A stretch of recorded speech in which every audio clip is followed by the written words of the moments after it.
ठीक है, चलिए एक बार देखते हैं आप लोगों को। इधर देखो बेटा, वीडियो में नहीं रहोगे नहीं तो। क्या पढ़े थे पिछली क्लास में? बताओ यार, वीडियो ऑन है, बेइज्जती मत कराओ। हाँ, बंद कर दो इसको, दरवाजा को, इसको भी बंद कर दो। क्या पढ़े थे पिछली क्लास में? हिंदी साहित्य तो हर क्लास में पढ़ेंगे, साल भर पढ़ेंगे। टॉपिक क्या था? या उसके पूर्व युग को पढ़ रहे थे?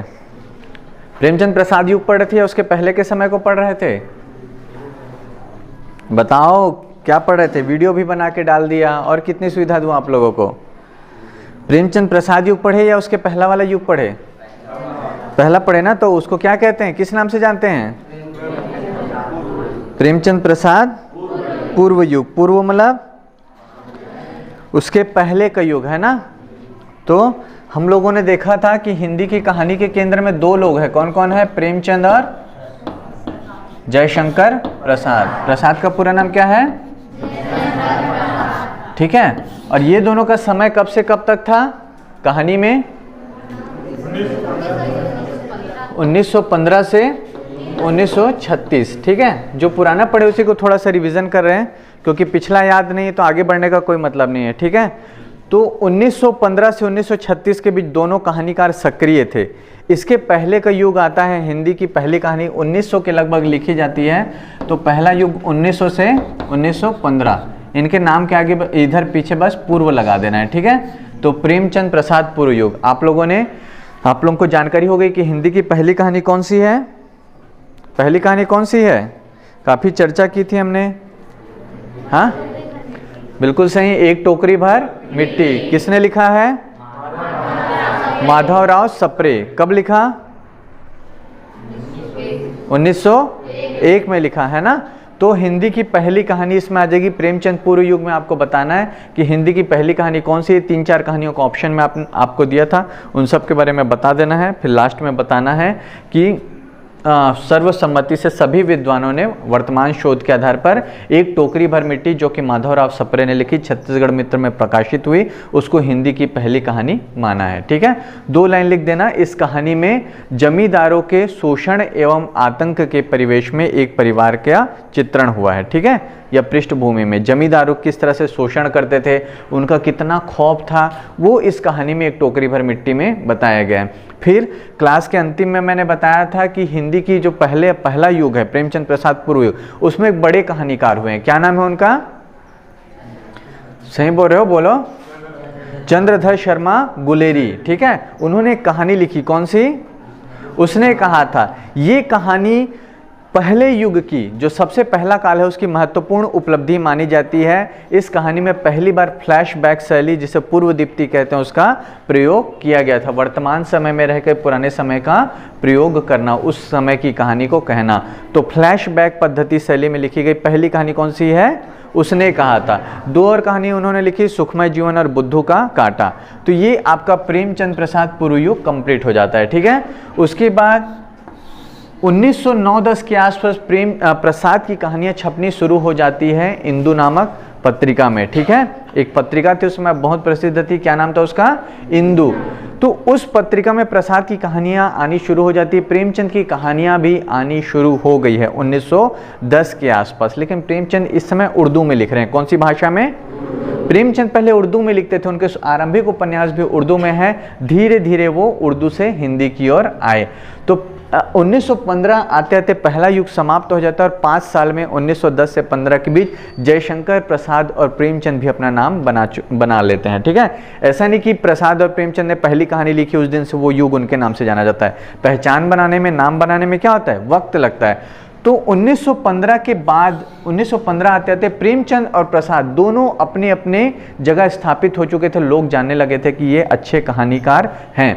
तो प्रेमचंद की भी बड़ी और प्रसिद्ध कहानियां आनी शुरू हो जाती। सौत करके कहानी है, पंच परमेश्वर, बूढ़ी काकी, एक के बाद एक प्रेमचंद हिंदी को बहुत अच्छी कहानियां देते हैं। जैसे कि मैंने आपको एक उदाहरण दिया था गुलेरी जी का। गुलेरी जी ने कितनी कहानियां लिखी? कुल केवल कितनी कहानियां लिखी? बोलो यार, पीछे याद करके नहीं आए हो क्या? कितनी कहानियां? और इतने बेंच क्यों छोड़े हो, आगे आओ, खाली मत छोड़ा करो। कितनी कहानियां लिखी प्रेमचंद ने? प्रेमचंद ने या गुलेरी ने? गुलेरी ने कितनी कहानियां लिखी? 3, और 3 कहानी लेकर ही प्रसिद्ध हो गए। लेकिन प्रेमचंद दूसरे तरीके के उदाहरण है। जैसे मैंने कहा ना, काम कम करो लेकिन अच्छा करो, लेकिन प्रेमचंद ने काम ज्यादा भी किया है और अच्छा भी किया है ना। क्वांटिटी भी है प्रेमचंद में और क्वालिटी भी है, समझ में आ रहा है? क्वांटिटी कैसी है? इन्होंने 300 से ऊपर कहानियां लिखी। कितनी कहानियां? 300 से भी ऊपर कहानी, और सारी कहानियां अच्छी है, ठीक है। तो प्रेमचंद उसका उदाहरण है कि इन्होंने ज़्यादा काम किया और हर काम में अपने स्तर को बनाए रखा। क्वांटिटी मतलब क्या होता है? मात्रा, कहानियों की मात्रा ज़्यादा है, और क्वालिटी मतलब गुणवत्ता। तो प्रेमचंद इसका उदाहरण है कि ज़्यादा काम करने पर भी आपके काम की गुणवत्ता प्रभावित नहीं होनी चाहिए। लगभग 300 कहानियाँ लिखी, और ये 300 कहानियाँ आज मानसरोवर के 8 खंड में प्रकाशित है, ठीक है। मानसरोवर, प्रेमचंद की कहानियों का संग्रह किस नाम से जाना जाता है? मानसरोवर। किस नाम से? मानसरोवर। कितने भागों में है? 8 भागों में, ठीक है। कई कई स्कूल में, लाइब्रेरी में पूरे 8 खंड होते हैं। तो 8 खंड, 8 किताबें बन गई इनकी कहानी के, ठीक है। तो प्रेमचंद की कहानियां किसमें संकलित है? लिख लीजिए एक प्रश्न, प्रेमचंद की कहानियां किसमें संकलित है? प्रेमचंद की कहानियां किसमें संकलित है? लिख लीजिए। आपकी कॉपी कहाँ है? क्यों? ओके। प्रेमचंद की कहानियां किसमें संकलित है? लिख लीजिए, मानसरोवर के 8 खंडों में, ठीक है। मानसरोवर के 8 खंडों में प्रेमचंद की कहानियां संकलित है। लिख लिए? सभी लिख पा रहे हैं? मानसरोवर रचना का नाम है, कहानी संग्रह मानसरोवर, और 8 भागों में या 8 खंडों में प्रकाशित है, ठीक है, या संकलित है। लिख लिए सभी? पीछे लड़के लिख लिए? ठीक है, इधर लास्ट लिख लिए ना? ठीक। अब प्रेमचंद का एक कहानी संग्रह आया था जिसको अंग्रेज सरकार ने जब्त कर लिया था। इस पर भी 1 नंबर का प्रश्न आता है। लिखिए, प्रेमचंद के किस कहानी संग्रह को अंग्रेज सरकार ने जब्त कर लिया था? प्रेमचंद के किस कहानी संग्रह को अंग्रेजी सरकार ने जब्त कर लिया था? जल्दी जल्दी लिखिए। प्रेमचंद के किस कहानी संग्रह को अंग्रेजी सरकार ने या अंग्रेज सरकार ने जब्त कर लिया था? लिख लिए? सोजे वतन।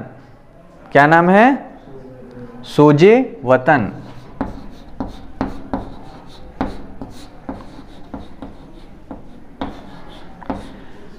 लिख लिए? ये जो कहानी संग्रह है सोजे वतन, ठीक है, इसमें देश प्रेम से संबंधित कहानियां थी। अंग्रेज सरकार क्यों जब्त करेगी? किससे संबंधित कहानियां थी? देश प्रेम। और यदि कोई देश प्रेम से संबंधित कहानी को पढ़ता तो उसके मन में देश प्रेम की भावना का संचार होता। उससे अंग्रेजी सरकार के खिलाफ क्या होती? बगावत भड़कने का खतरा रहता। तो अंग्रेजी सरकार ऐसे समाचार पत्रों को बैन कर देती थी, प्रतिबंध लगा देती थी जिसमें राष्ट्रीयता की भावना की क्या होती थी? अभिव्यक्ति होती थी। ऐसे साहित्य को, कविता को, जैसे वंदे मातरम गाने पर पाबंदी थी, ऐसे सोजे वतन में क्या है? देश प्रेम से संबंधित कहानियां थी। एक उग्र है, उनकी कहानी संग्रह चिंगारियां जब्त हो गई थी, उसमें भी देश प्रेम से संबंधित कहानी थी।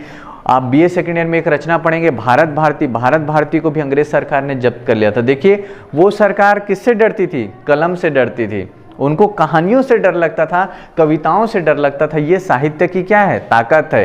क्योंकि जागरूकता किसके माध्यम से फैलाया जाता है समाज में? साहित्य के माध्यम से। कोई नेता है, वो भाषण देगा, शब्दों के माध्यम से उसके शब्दों को पढ़कर या सुनकर आप क्या होते हैं? आंदोलित होते हैं ना। तो साहित्य भी समाज में किसका काम करती है? मशाल का, जागरूकता फैलाने का। तो अंग्रेज सरकार लोगों को गिरफ्तार बाद में करती है, पहले किसको करती है? उनके साहित्य को, क्योंकि साहित्य में बहुत क्या होती है? ताकत होती है, ठीक है। तो प्रेमचंद का पहला, ये प्रेमचंद का कौन सा कहानी संग्रह जिसे अंग्रेजी सरकार ने जब्त कर लिया था? सोजे वतन।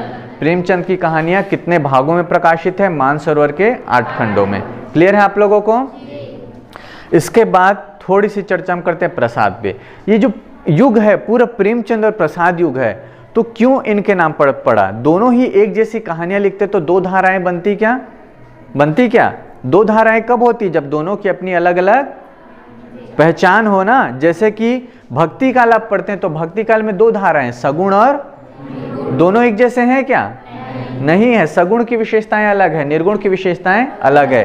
ऐसे एक युग को दो लोगों के नाम पर दिया गया, तो दोनों अलग अलग धाराओं का प्रतिनिधित्व करते हैं। प्रेमचंद की कहानियां सामाजिक कहानियां हैं, यथार्थपरक कहानियां हैं। समझ में आ रहा है? प्रेमचंद की कहानियां कैसी है? सामाजिक कहानियां। और कैसी है? यथार्थवादी। सामाजिक मतलब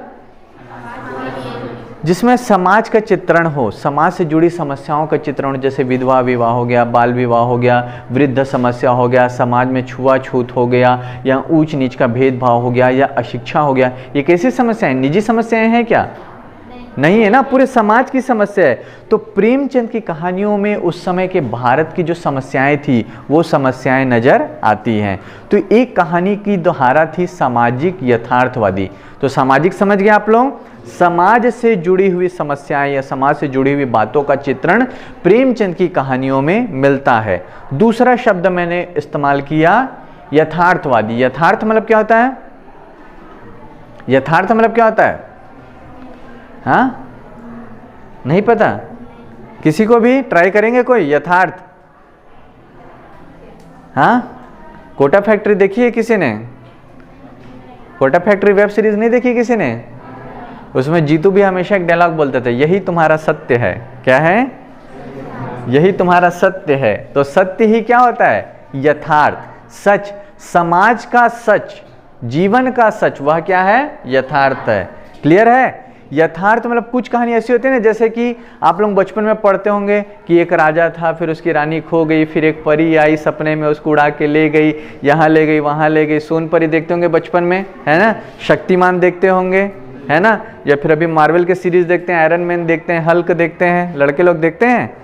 ये वास्तविक जीवन में ऐसा हो सकता है क्या? कोई सुपरमैन हो सकता है? कोई हल्क हो सकता है? कोई सोन परी हो सकती है? नहीं हो सकते ना, कि छड़ी घुमाए जादू हो जाएगा? नहीं होगा। तो ये मायावी है, जादुई कहानियां हैं, ठीक है, जो वास्तविक जीवन में होना संभव नहीं है। तो प्रेमचंद ने कहानियों को मायावी संसार से बाहर लेकर आए।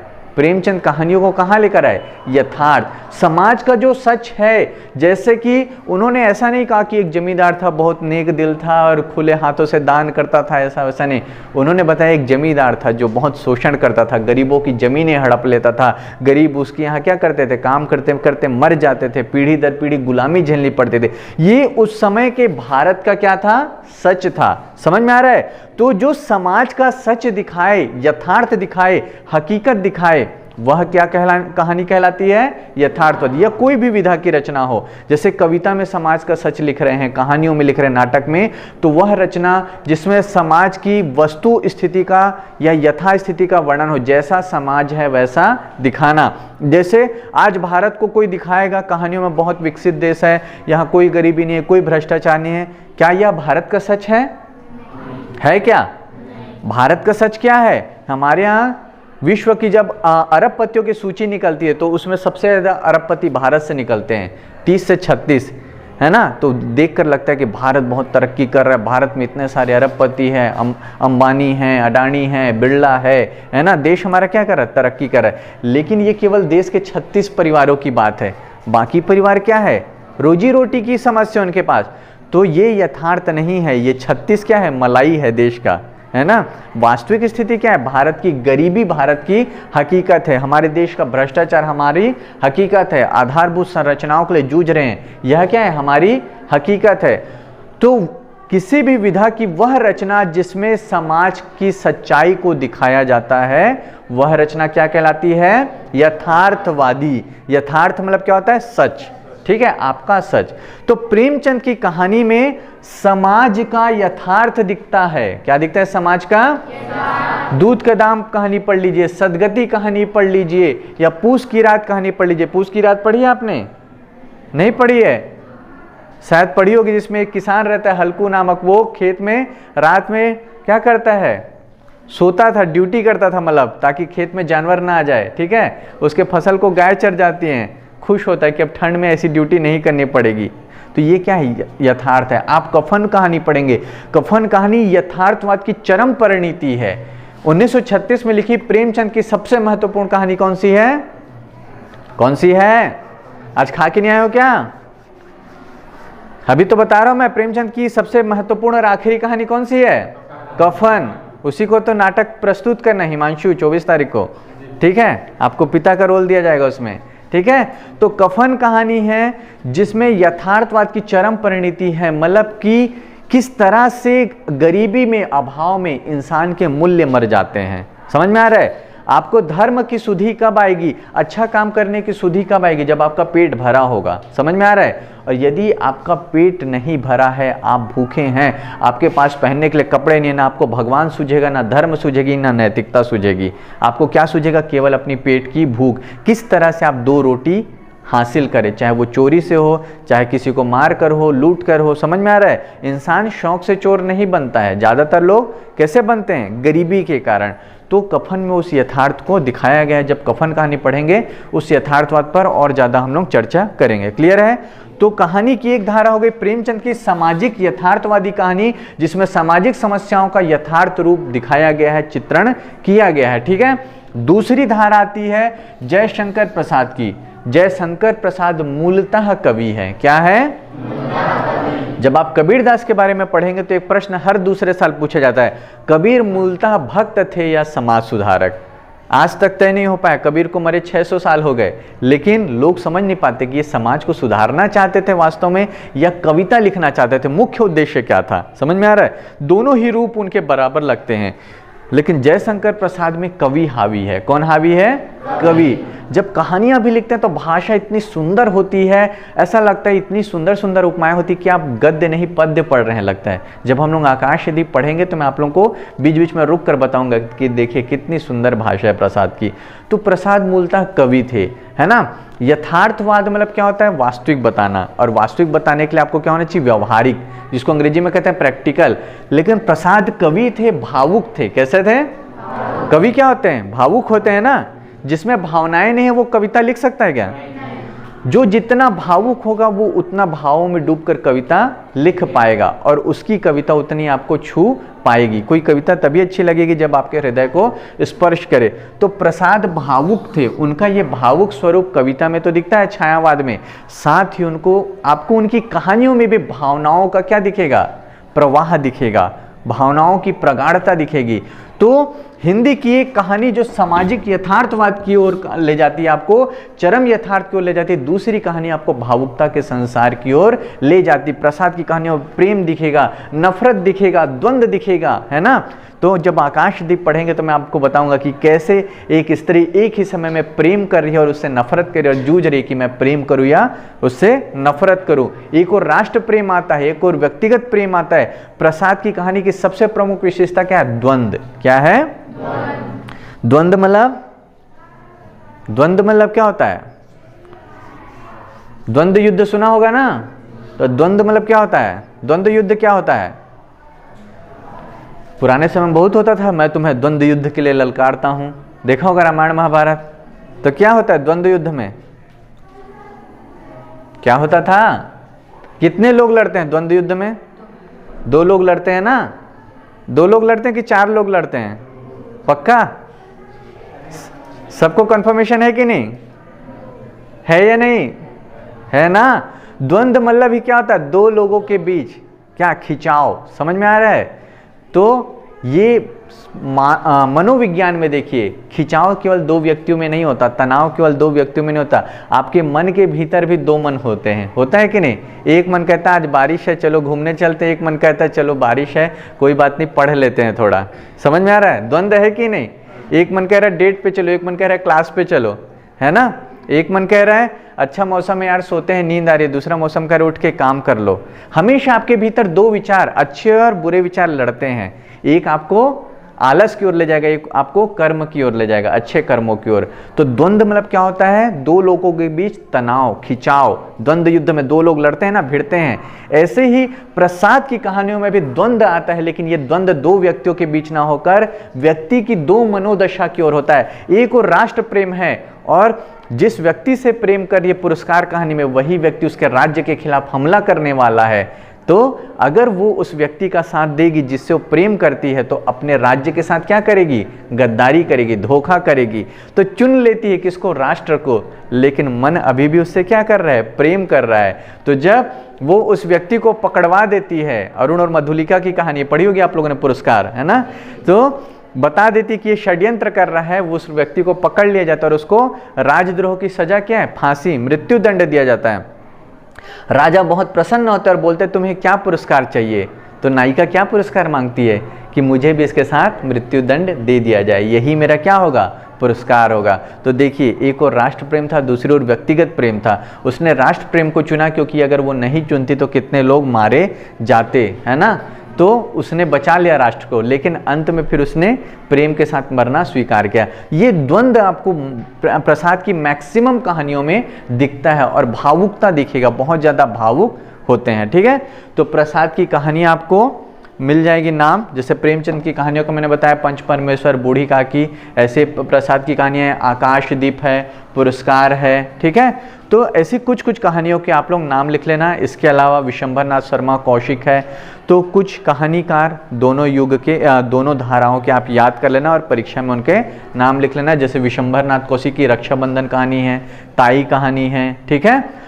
तो इस तरह से आप उत्तर लिख देंगे, दोनों को समझा देंगे कि प्रेमचंद की कहानियों की क्या विशेषता थी, सामाजिक यथार्थवादी कहानी थी, और प्रसाद की जो कहानी थी भावुक कहानी थी, भावनामय कहानी थी। इसमें भावनाओं का क्या मिलता है आपको? द्वंद्व मिलता है।